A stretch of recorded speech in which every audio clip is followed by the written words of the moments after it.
سعيد أبي ما سعيد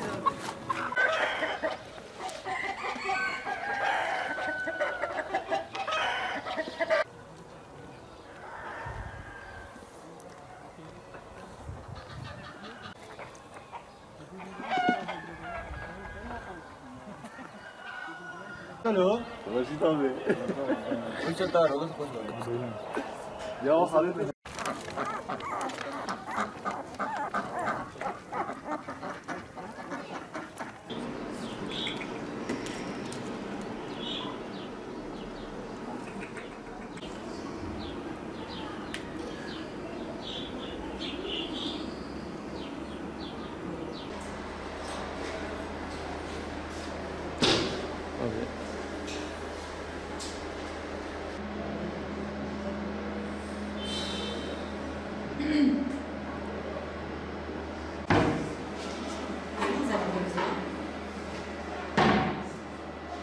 Aferin sana, aferin. Hocam bir saniye.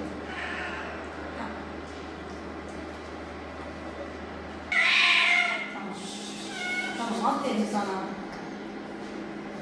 Bana bir saniye. Normalde kediler çok yine bir de şey yapıyor.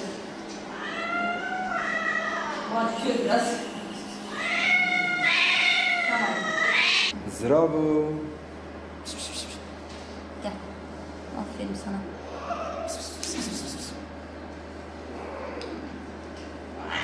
Tamam. Tamam, bitti. Ben de ne o değişiyor. Tamam. Ankara sabahına gidiyor. Dengeleyemiyor kendini. 5. 6. kata rahat ediyor. O bir ameliyat gidiyor.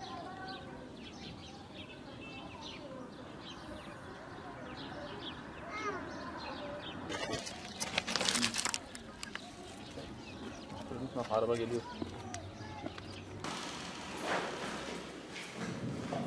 Bir şey daha var.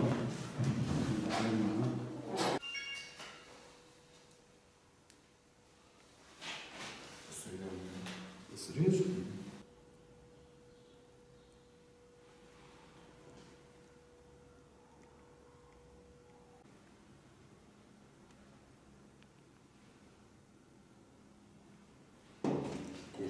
Bana böyle de pi yan çıkar. O geçmedi ürkekliği, hala devam ediyor mu? Evet.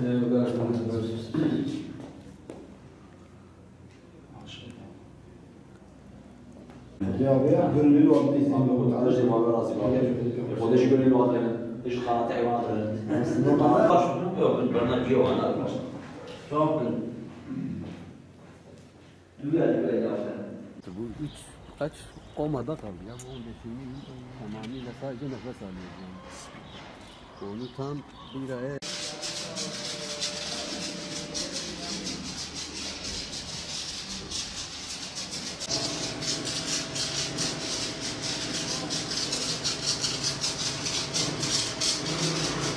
İlimiz Batman'da hayvan besisi yapan çiftçilerimiz, yetiştiricilerimiz bayağı yoğunluktadır.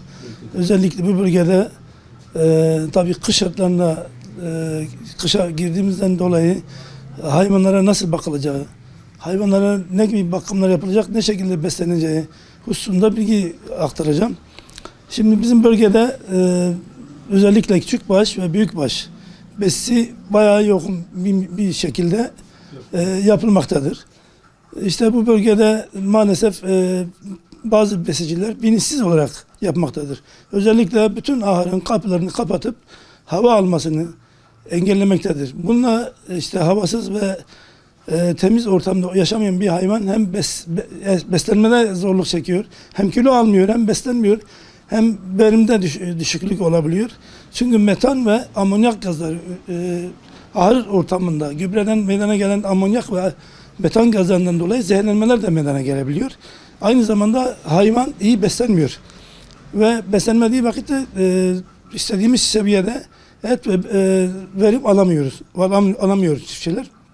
Bununla ilgili özellikle havalandırmalar lazım. Zemin ıslak ve hava cereyanı olmamak şartıyla ahırları güzel havalandırmak lazım. İyi beslenmek lazım. Hayvanların kış aylarında havaların soğumasıyla birlikte iyi beslenebilmesi için vitamin, mineral ve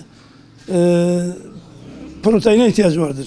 Süt ve et yönünden memleketimizde bayağı besi ortamı, bu işle iştigal eden insanlarımız, bayağı çiftçilerimiz vardır. Ama bilinçsiz yapıldığı için randıman alamıyor, verim alamıyor. Bilinçli yapılması lazım. Bilinçli yapılırsa en azından %50 randıman alabilirler yani bunun yanında.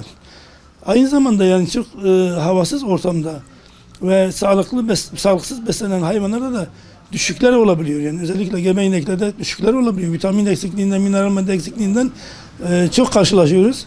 Yavru atıkları çok oluyor. Abortus dediğimiz yavru atmaları çok oluyor. Bunların içinde de güzel, iyi beslenmesi lazım, iyi havalandırılması lazım ve bu tavsiyelere uymalarını tavsiye ediyorum.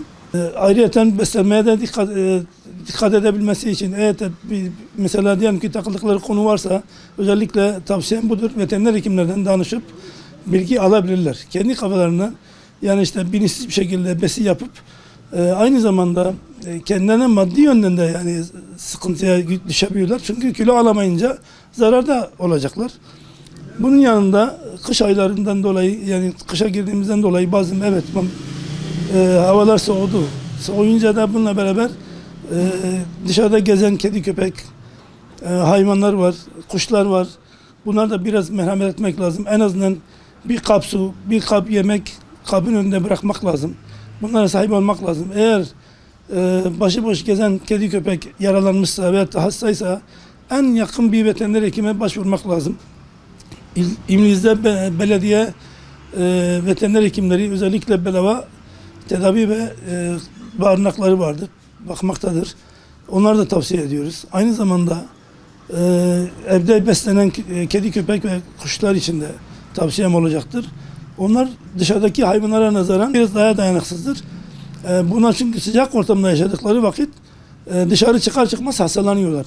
O yüzden bu ortamı dikkat etmek lazım.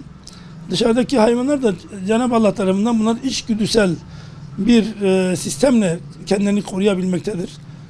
Ama işte aç olduğu vakit kendini koruyamayacaktır. O yüzden en azından bir bardak su da olsa, bir kap yemek de olsa bunlara yardımcı olmak lazım.